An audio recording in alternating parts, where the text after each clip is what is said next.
Get your gear ready. This is a Sherpa's Guide to Innovation.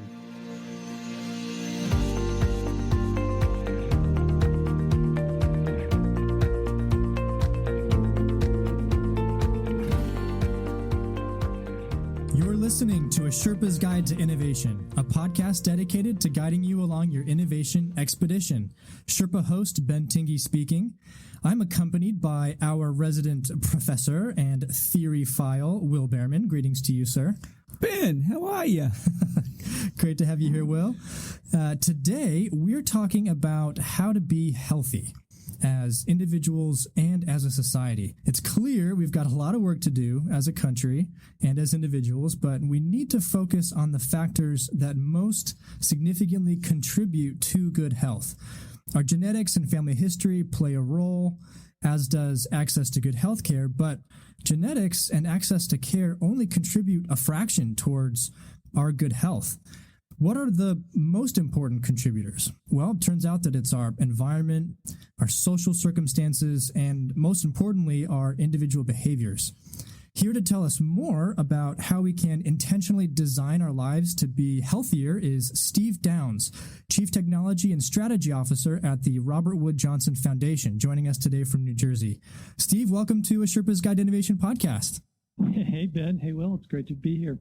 Awesome. It's a privilege to speak with you today, Steve. Now for a quick announcement to our listeners. Tap that subscribe button on your podcast app, share this episode on social media, and then give us a rating and a review. You can follow us on Twitter at SherpaPod, and then learn about the other exceptional podcasts available on the Health Podcast Network, of which we are members. So visit www.healthpodcastnetwork.com or on Twitter at HealthPodNet. We'd also recommend checking out Steve's Medium account, where he explores how technology shapes our culture and health, and we'll provide a link in the show notes to that. I was perusing that this morning, Steve. It's really cool, some of the stuff that you've written. Oh, cool. Glad you read that. Awesome. Well, back to the main event. Steve, are you ready to dive in? Sure. Let's go. All right. So, fill in the blank. I wanted to be a blank when I grew up. Now I'm a blank, and they both blank. All right. So when I was a kid, I wanted to be an electrical engineer. I was actually kind of a tinkerer. I would go to Radio Shack and buy little parts and like to do small electronics. I had a kit that kind of guided me through a lot of fun projects. So that's sort of what I was hoping I would become. And now, strangely enough, I work at a foundation with a mission to improve the health and well-being of all in America. But there is something that links the two, and sort of my childhood fascination with technology has always remained with me, and I'm really often looking at the question of how technology can be applied to help people live healthier lives. That's outstanding. What a great connection that a childhood love continues on in your current role. So, Steve, tell us a little bit more about sort of your career arc, though, and how you've evolved to where you are now. It's always a nonlinear path, and I find it fascinating to understand how people get to where they are, and I'm sure your story is no different.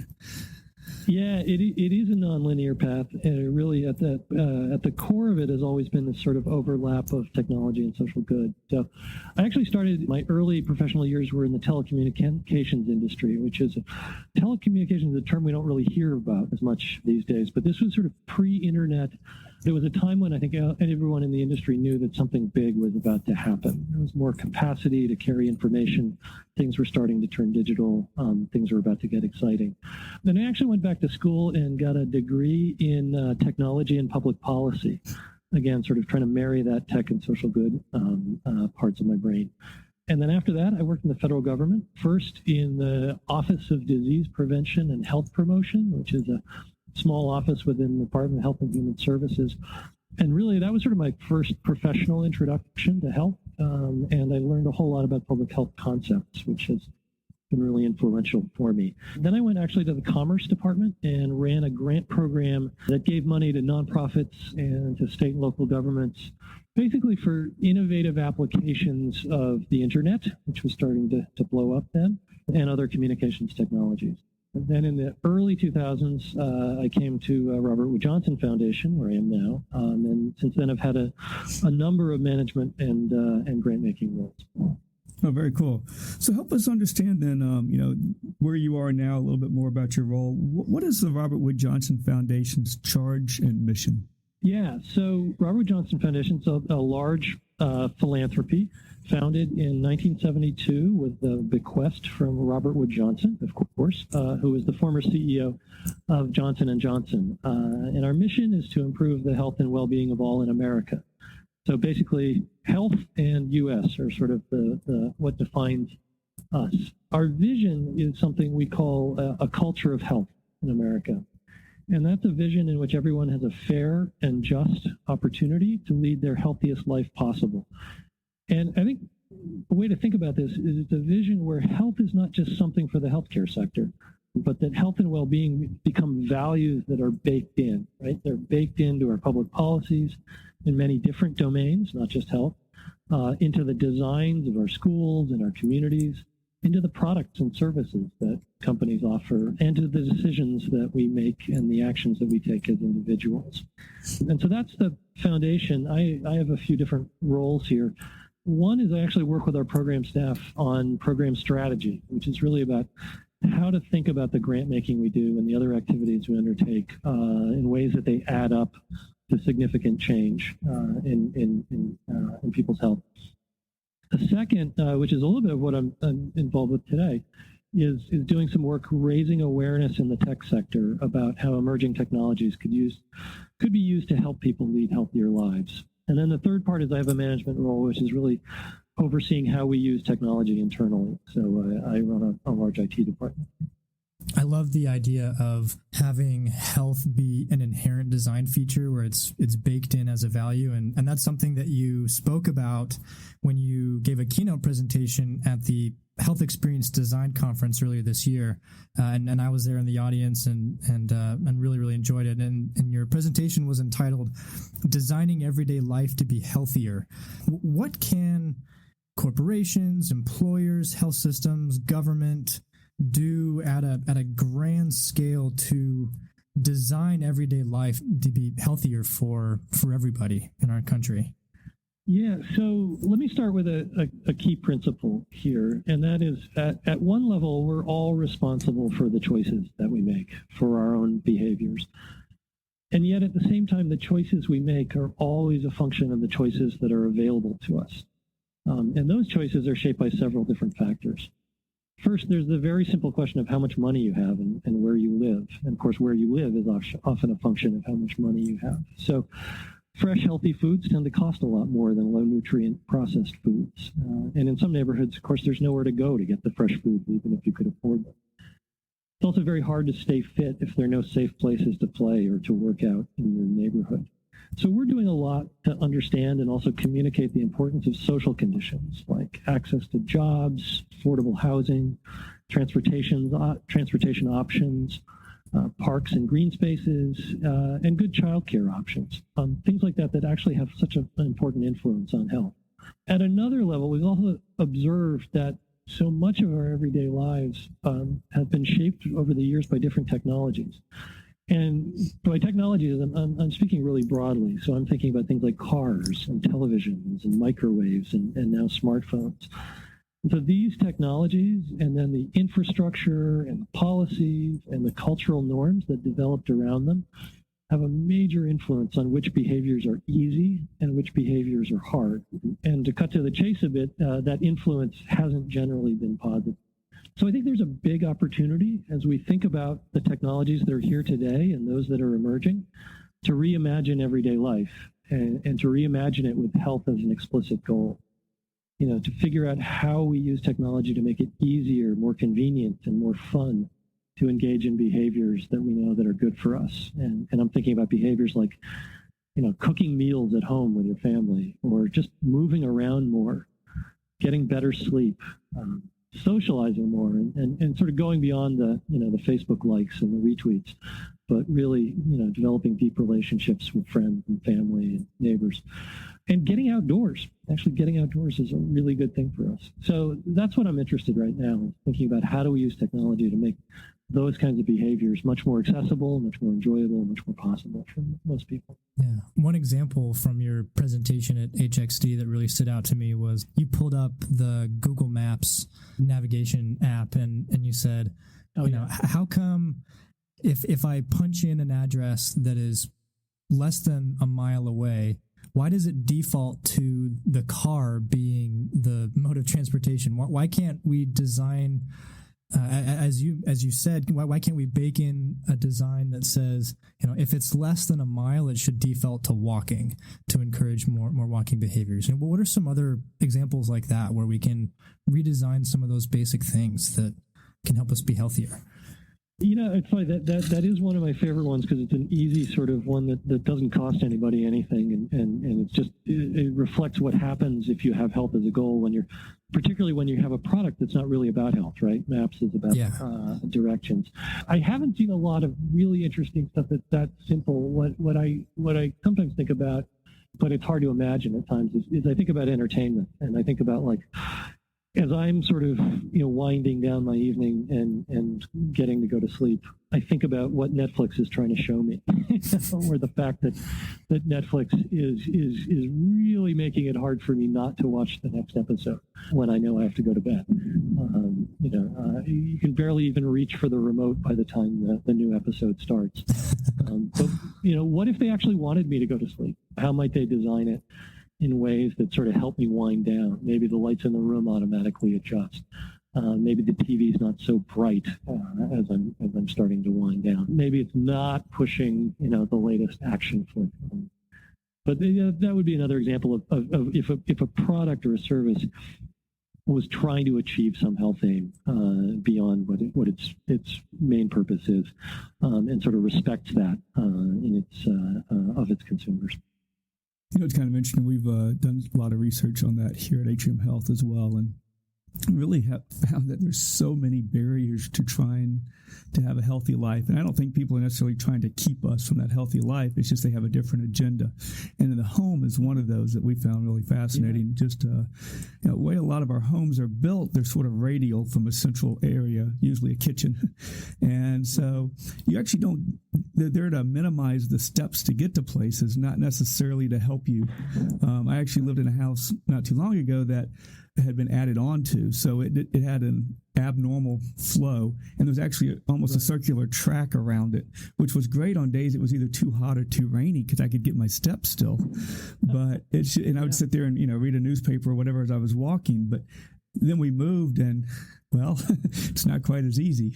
And then kitchens are another area that really have kind of baffled me personally, because it's much easier to find and to see and to have direct line of access to the processed goods than it is to the fresh goods. Yeah, the cookies on the countertop and all that stuff. Exactly. Yeah. When most of the fresh stuff is in a crisper or cooler, which is behind a steel door.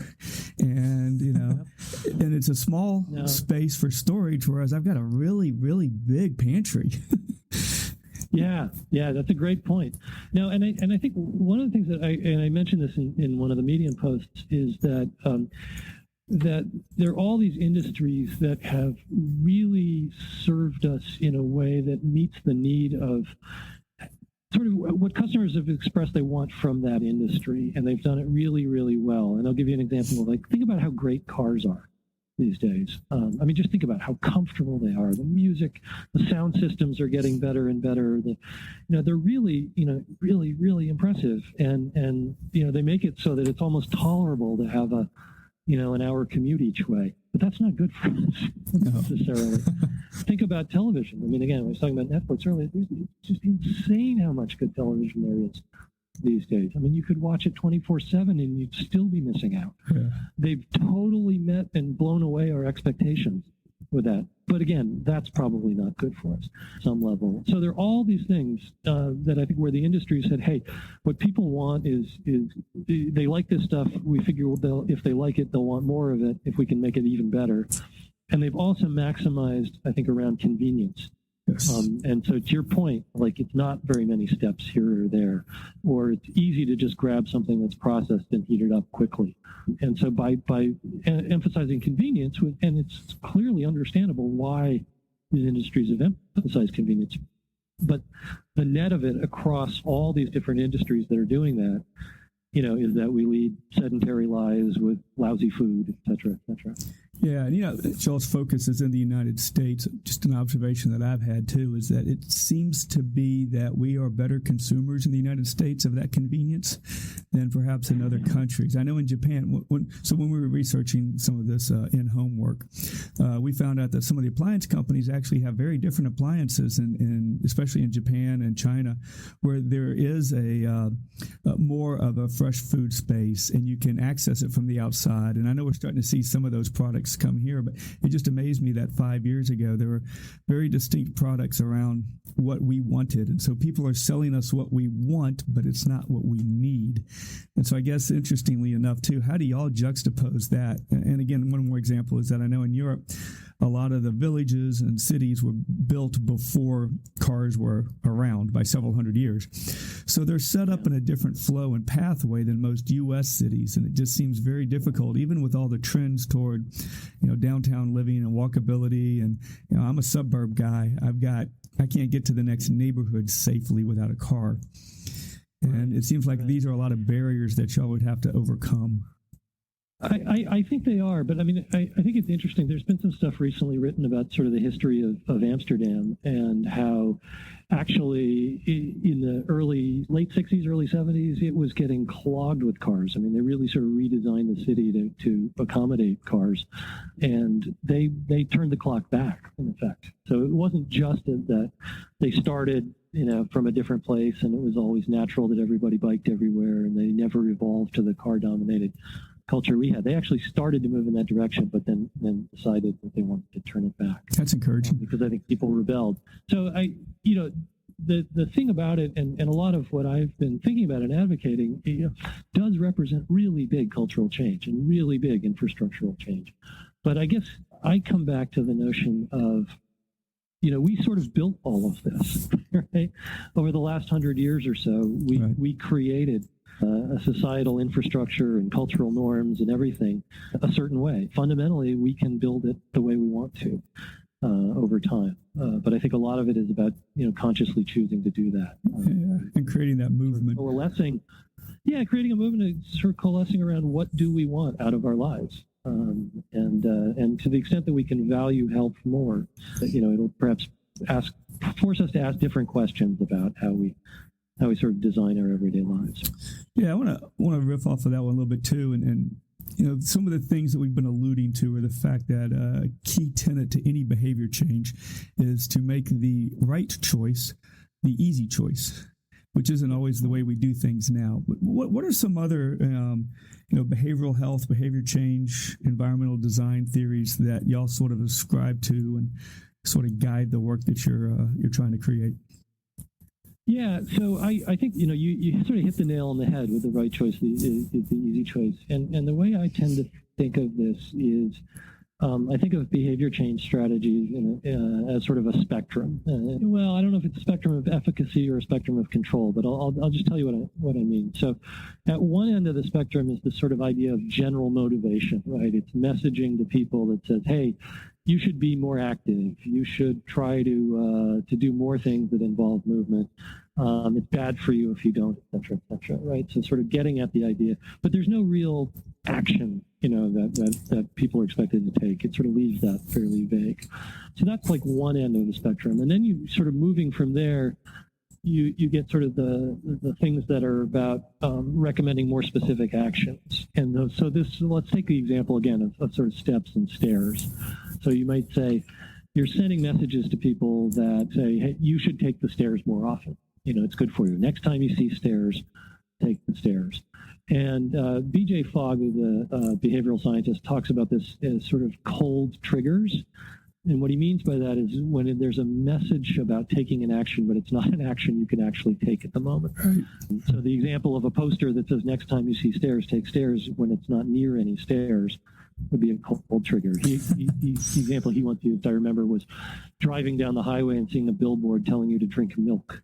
Yeah. Like, it's not like you go, oh, okay, I'll open the glove compartment. That's where I keep the milk. So it's a cold trigger. I like taking stairs. They're hard to find in most buildings even. They're hidden, they're dark, they're dank.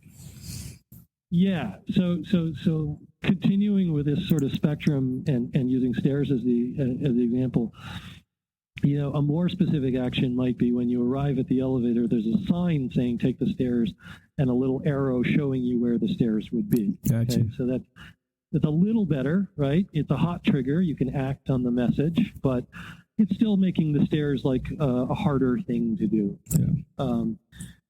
Another example, let's sort of skip the next stage, but actually go to the end of the spectrum, which is in some ways, some would say the holy grail of this in terms of control, which is fluoride in the water, right? A lot of public health people talk about equivalents to fluoride in the water because that's something you've truly baked in. Yes. You turn on the water, you have a drink, you're getting fluoride. There's really not much you can do about it. There's nothing you have to do differently in order to exhibit that behavior. So in between sort of the hot triggers and the fluoride example is something that I'm particularly interested in right now. And I don't know if there's a name for it, but it's basically making the desirable behavior easier, more accessible, and more attractive, sort of more compelling. And an example of that was in Malcolm Gladwell's book from years ago called The Tipping Point, where I think they were talking about getting college students to get flu shots. And they tried a lot of different ways to get college students to get flu shots. And it turned out the absolute most effective technique for this was to, in addition to the message saying, please come get your flu shot, is they gave them maps to the clinic. So really straightforward, right? Make it easy for someone to do. And the map was really effective. So again, if you take that stairs kind of scenario, it's like putting the stairs smack in the middle when you arrive in the building. You see the stairs, and in fact, the elevator is something you have to go try to figure out where it is. Yeah. It's making it a lot easier. You may have seen there was a video going all over about 5-10 years ago called Piano Stairs, which is not something I'd particularly endorse, but it was a great example of sort of taking this even further. And the piano stairs was, if you stepped on a step, it would make a sound like a piano key. Right. If you stepped on the next step, it would make a different sound. And so the idea was like you're actually making the act of taking the stairs really fun and exciting and compelling. You can imagine that's something that doesn't scale very easily, but it's an interesting illustration. No pun intended. Of that concept. Yeah. I'm terrible at that. Sorry. I knew we'd have some dad jokes in here. Way to go, Will. I was just going to say the dad joke requirement has been met. Yes. Going back to this, is that I think of these strategies, sort of the making something easier and more compelling, as kind of a pull strategy rather than a push strategy. So you're luring someone into the behavior by making it easier, by making it attractive, as opposed to telling them, we want you to do more of this. Yeah, well, and actually it's funny, you kind of jumped into where I wanted to head next around. We subscribe a lot to jobs to be done theory, so that looks at the push and pull of the situation. And, and we try to apply B.J. Fogg's tiny habits as well as, the nudge theory to some of these items. But, one of the issues that we find is that something like health is a very nebulous concept, and it's really hard to get people activated around that. And what people typically want is a level of activity.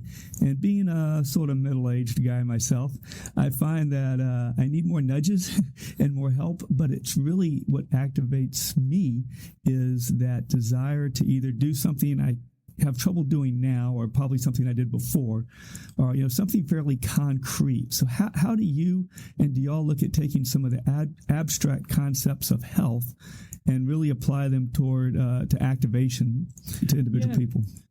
So I touched on this a little, where I actually, in one of the Medium posts I wrote, sort of like a part 2 of a 3-part series, I sort of offered a starter set of behaviors. And I did this in the talk, Ben, that you were at, which is to say, and I think I mentioned a little bit before, like cooking meals at home, just getting movement in the day, sleeping better, socializing more, and getting outdoors. And what's interesting to me about those behaviors is A, they're all good for us. We know this, right? B, they're actually all good for mental health as well as physical health. And I think the other thing about them that's interesting is that these are not behaviors that people actually hate to do. they're actually pretty nice and they're pretty enjoyable, but that it's often that they're just a little out of reach because they take too much time, or they're too complicated, or there's an alternative that's just so much easier and better marketed, or just more compelling for some way. And so I think it's often great to have some behavioral targets, and say, hey, let's design some stuff that makes it easier for people to do this. Because again, it's not that they don't want to do it; it's that the activation energy to get it done is sometimes too high, relative to either how you're feeling or to the alternative. Yeah. It's hard to sometimes visualize what that option looks like. I know in our department, we have a coworker who really enjoys walking meetings. And I never thought about that until she started to mention it. Now I try to have as many of those as I can. But it just took that revisioning what was possible. Yeah, and I think it's also a blend of, and this goes back to what you were saying at the very beginning, Steve, a blend of willpower and also a blend of designing your environment so that kind of making water flow downhill, basically, where how do you change the environment? One funny anecdote that I always remembered, was it President George H.W. Bush who hated broccoli? And he said something like, I'm president of the United States, and if I don't want to eat broccoli, I don't have to eat broccoli. But just the idea of there's the willpower, or there's, you're sitting at a state dinner and there's, broccoli's being served. Are you going to eat it? You're sitting next to the Queen of England or something. It's situational. Yeah. So what, you've talked in generalities, but I want to get a little more specific about where you find are some bright spots of different organizations or groups that are making some strides. And these aren't endorsements of any product or group, but just where are you seeing some things that give you hope or just really fascinate you? Yeah. So, I'm interested in some ways that companies are using tech to make it easier for people to be healthy, and sort of going back to our conversation, we're particularly interested where they're using these kind of pull strategies. So instead of pushing or nagging someone to choose a healthy behavior, they're making it easier and more attractive. And I can think of a few examples that again, not endorsements, but sort of along the lines of, this is to me a promising direction. So one is prepared meal kits like Blue Apron or HelloFresh. If you think about it, and there are problems with these, I recognize, but they make the task of cooking dinner with fresh food dramatically easier, right? You think about that all the series of tasks you need to do to conceive of and get the food and prepare a meal. They're helping you skip like 5 steps. So I think that's a move in the right direction. I love electric bikes, and what's important about electric bikes is they're making it easier to handle the hills, or even to bike longer than maybe you have the stamina to bike. And what they're doing by doing that is lowering the barrier to biking. And there's even some research that's starting to come out that shows that it's not displacing the manual bike riding of people who are already riding, but it's actually bringing more people into the practice of bicycling from here to there. So I think that's a real positive. And again, that's that classic lower the bar, right? Make it easier. Yeah, it's addressing non-consumption, which is it is. Exactly. In like Christensen's language. Yeah. So another example is in a small company called Flux, which I don't know if you've run across this, but they build an extension that removes the blue light from your laptop screen during the night, so that it's easier to fall asleep while you're, as you're again winding down but working on your laptop. Blue light has been shown to suppress melatonin, which is a hormone that helps us feel sleepy at night. So that's a great example to me of shaping the environment, right? It's not like an alert that buzzes and tells you it's time to think about going to sleep. It's something that starts to make it more conducive to fall asleep naturally. And then the last example I would give is Pokemon Go. And what I love about Pokemon Go is that it's not about health, right? It's a game. a game that people do because it's fun, it's entertaining for them. But by doing that game, it gets people outdoors, gets them moving around, and quite typically moving around with friends. So it's inducing a lot of good behaviors, and it's entertaining. Yeah, that social aspect is really critical. I guess it has its own positive reward, but I guess it also helps to reinforce good behaviors if you've got somebody who you're sort of responsible for. Yeah, absolutely. No, I think my guess is you probably know better than me. There's good evidence around sort of that social reinforcement. Yeah. Well, let's take a minute to maybe flip this question a little bit, because we've seen some controversy about the ways that tech companies have designed some of their products to be very addictive using some of these theories. BJ Fogg has been in the news as well. When applied to improving the health and wellness of individuals and communities, is the application of these theories ethically justified? What do you see? Yeah, that's a really, really interesting, sort of philosophical question. So kind of, is it okay to use the techniques that lead to addictive behavior if the behavior you're targeting, is positive? Is beneficial? Yeah, and to me, it raises the question of whether the experience of addiction itself is unhealthy, even if you're addicted to something good. And honestly, I don't know the answer to that. I'm not, almost feel not qualified to answer that. It's a really, it's a scientific question as well as a moral question. But I tend to believe that, for me, the sweet spot is making it easier for people to make decisions that align with their values and their wants and their needs, but still sort of being in charge. There's something about sort of, you're doing it not because this is what you want and you're following through on your desire to do it right or to do it the way that fits you, but you're sort of doing it because you can't help it. It's a tough one, but I think there's a sort of a level of agency that I think you want people to have that is maybe lost when you're designing for addiction, even if it's an addiction to a good thing. Again, it's really hard because I think all design, all behavior change strategy has a level of paternalism built into it, right? Whenever you're involved in designing something that is influencing other people's behavior, you're making some choices about what you think is good for them. And that doesn't feel comfortable. So there's a certain amount of that. I think anyone who kind of works in the field of behavior change just has to own, right? You're by making a design that leads to this more than that, you're making a value judgment that it's good for people to do that. And so at one level, I think we all have to own a little of that.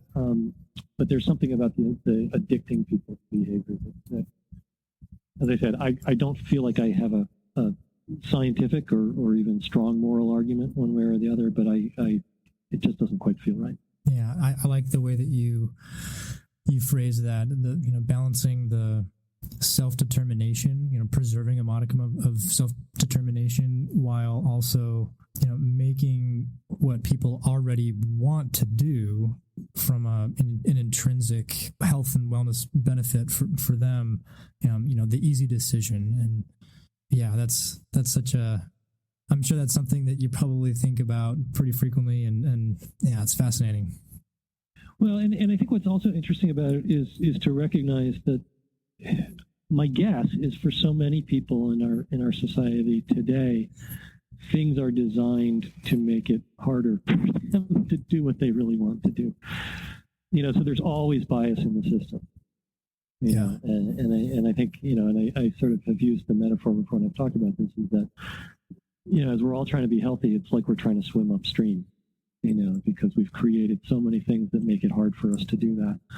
And the defaults are often the unhealthy behaviors. And so we're constantly having to try to overcome it. And so maybe a little bit of paternalism that levels the stream a bit. Levels the stream's not the right word. The playing field gets leveled. But if we can't reverse the stream completely, at least make it neutral. Yeah. Give everybody a life vest. Well, I've tortured the stream metaphor before.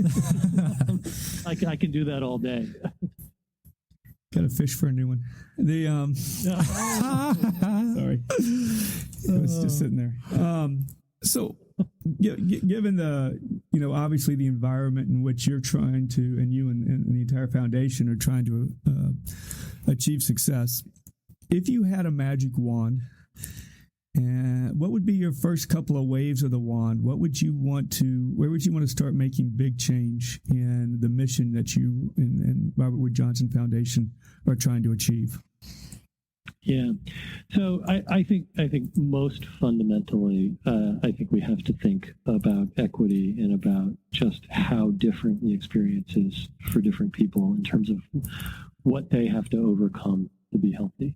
And so a lot of that gets into these things like housing conditions and having enough money to put good food on the table, and being able to live in neighborhoods where you can send your kids to the park and have them play and not have to worry about what's going to happen to them. So I think that consideration around changing the social conditions so that everybody has a fair and just opportunity, I think that's the biggie.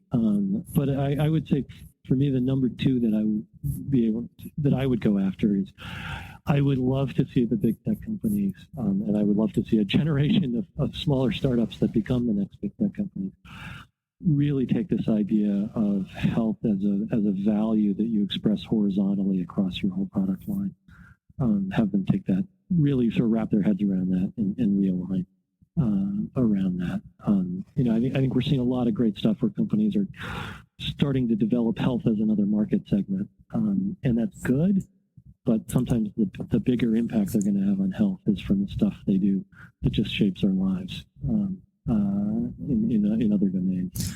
So getting them to really sort of reckon with what does it mean to have health as a core value and to build it into all of their products, I think that would be awesome. That'd be neat. Yeah, a lot of things seem so fragmented now.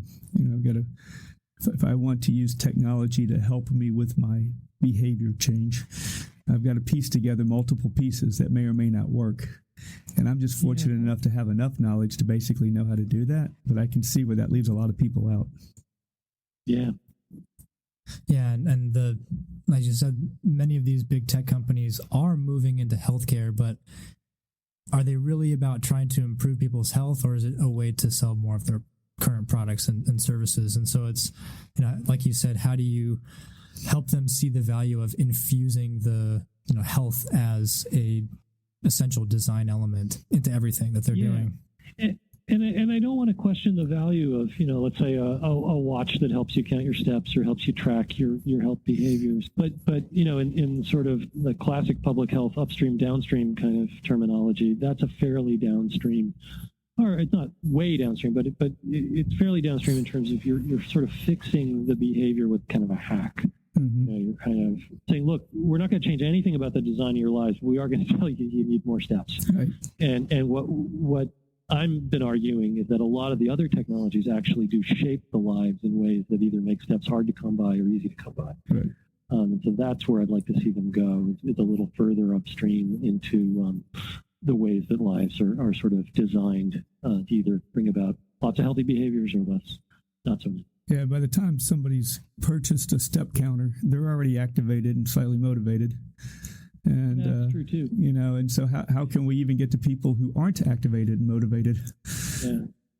It's funny. I sometimes tell the story of three different phases in my life and my lunch behavior at those three different stages of my life. So one was when I was in my kind of early 20s. I was living out in Seattle. I was driving 20 miles a day back and forth to a suburban office park for my job. And then for lunch, a group of us would get in a car and drive to a restaurant and sit down and eat some 2,500 calorie lunch and then go back to work. And that was one part of life. Another part of life, I was living in Washington, D.C. I was either walking or taking the metro to work. And then for lunch, I would probably zip out, again, walking to some nearby fast food or food court or fast casual kind of place. So definitely better on the commuting, a little bit better on the lunch. And then now I'm at Robert Wood Johnson Foundation. I live fairly close to work. I can actually bike to work most days, like I did this morning. And we serve a really healthy lunch on premises. So my behavior's changed radically from different stages of my life. I haven't really changed. My values haven't really changed. My motivation hasn't really changed. It's just, the situations lent themselves to very different options and made some easy, some hard, So to me, that's an illustration of you're really shaped by the choices you have available to you. Yeah, that is a great example. Yeah. So our last question, Steve, our listeners are innovators, entrepreneurs, not just in the healthcare industry, but across many industries. What would you like the innovators and entrepreneurs who are listening to this podcast episode, what's one thing that you would like them to take away from this conversation? I guess what I'm really hoping is that coming out of this, people will think a bit differently about what shapes health and wellness, whether that's thinking about the roles of social factors like jobs and housing and access to safe neighborhoods, the role that they play, but also the role that technology's had in shaping our everyday lives. So I think that just that sort of internalizing some of this conversation in terms of how people think about health and what causes it and what gets in the way. So I think that's the most important thing. And then, I guess then the next thing would be, and how can they apply that, in the work they do? How can they apply that in the understanding that they have? Does it bring a new sensibility to the work that they do? Outstanding. Well, Steve and Will, thank you both for your insights about how we can make it easier to live healthy lives. This has been a really fun conversation. Well, thank you so much. Very nice for you to ask me to join you, and a lot of fun talking about it with you. Definitely. Thanks. Awesome. Well, this is Ben Tingy with a Sherpa's Guide to Innovation podcast. Thanks for listening.